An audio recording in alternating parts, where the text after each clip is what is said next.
देखिए हमारी पूरी पार्टी का ऐसा मानना है। हाँ। एक तो हम लोग सर्वधर्म समभाव में विश्वास रखते हैं। भारत के संविधान ने सबको समान अधिकार दिया है। बाबा साहब भीमराव अम्बेडकर ने हमें इतनी ताकत दी है संविधान के माध्यम से। हमारी पार्टी, हमारे आदरणीय नेता नीतीश कुमार जी ने हमेशा हर जाति धर्म संप्रदाय के लोगों के लिए काम किया है। और किनके बयान की चर्चा गठबंधन में है आपके लोग? अरे बीजेपी के हमारे साथी ने बताया, मैं उसी बात का जिक्र करने वाला था कि उन्होंने इतना खराब बयान दिया था। वो जो पूरा प्रकरण था उसमें भले ही उन्होंने व्यक्तिगत रूप से माफी मांगी थी, लेकिन प्रधानमंत्री जी, उनकी पार्टी के सबसे बड़े नेता ने, देश के प्रधानमंत्री ने कहा था, अरे सुन लीजिए, आप क्यों चिल्ला रहे हैं? आप लोग तो जाति पाति धर्म संप्रदाय की राजनीति करते ही यहां तक पहुंचे और जनता ने आपको जेल के अंदर कर दिया है। इसलिए अकबकाइए मत और चुपचाप सुनिए मैं क्या कह रहा हूं। बात सीधी सी है कि भाई प्रधानमंत्री जी ने जब अपना विरोध दर्ज किया, उन्होंने दुख व्यक्त किया कि भले ही साध्वी प्रज्ञा जी ने माफी मांग ली है, लेकिन मैं व्यक्तिगत रूप से, निजी रूप से कभी उनको माफ नहीं कर पाऊंगा। अच्छा, एक बात बताएंगे अभिषेक, अगर प्रधानमंत्री उनको माफ नहीं कर सकते थे, प्रधानमंत्री अगर माफ नहीं कर सकते थे तो आज वो बीजेपी की सदस्य नहीं होती। प्रधानमंत्री अगर माफ नहीं कर सकते थे तो आज वो बीजेपी की लोकसभा सांसद नहीं होती। प्रधानमंत्री चाहे होते तो उनकी सदस्यता भी वो लोकसभा स्पीकर से कह के सदस्यता पर सवाल उठ सकता था कि सदन में खड़े होकर राष्ट्रपिता को अपमानित करने वाला शख्स सदन में हो कैसे सकता है? बहुत अच्छा सवाल अभिषेक जी, यह बहुत दुर्भाग्यपूर्ण स्थिति है।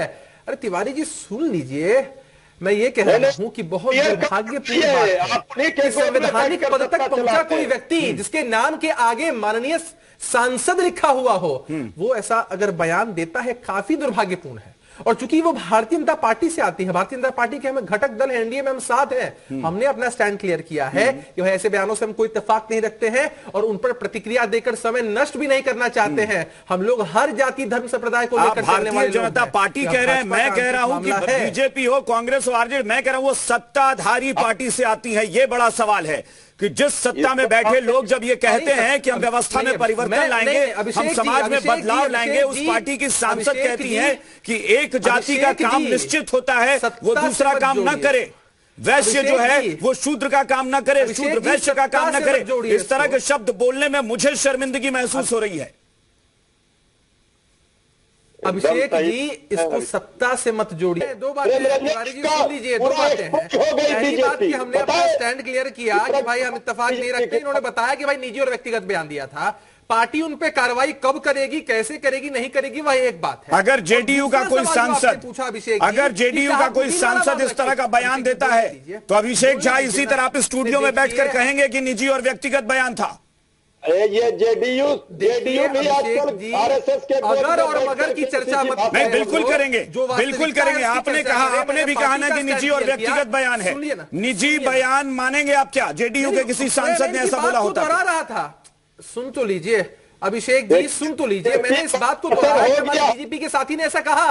और दूसरा सवाल जो आपने पूछा है शहाबुद्दीन का मामला, अरे वो तो इन्होंने इसलिए कहा, या हम भी इसलिए कहते हैं, अरे भैया आप जरा आईना तो देख लीजिए, आईना देख लीजिए और उसके बाद कुछ स्टेटमेंट दीजिए। आपने तो ऐसे भ्रष्टाचारियों, अपराधियों को भर लिया है अपने साथ। किस तरह के लोग हैं उसमें और किस तरह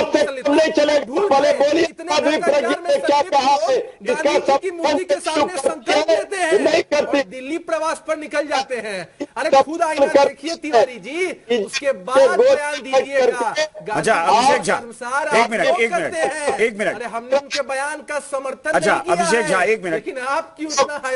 एक मिनट अभिषेक झा, अभिषेक झा, एक मिनट। अपराधी गांधी जी की मूर्ति के नीचे संकल्प ने निभाया ही नहीं। एक मिनट अभिषेक झा, एक मिनट, आवाज कट जा रही है। अभिषेक झा एक मिनट, आवाज सबकी गड़बड़ हो रही है। क्या है? कहिए ना तेजस्वी जी को, सुबह आईना देखते हैं तो अपनी अंतरात्मा को टटोलते हैं क्या?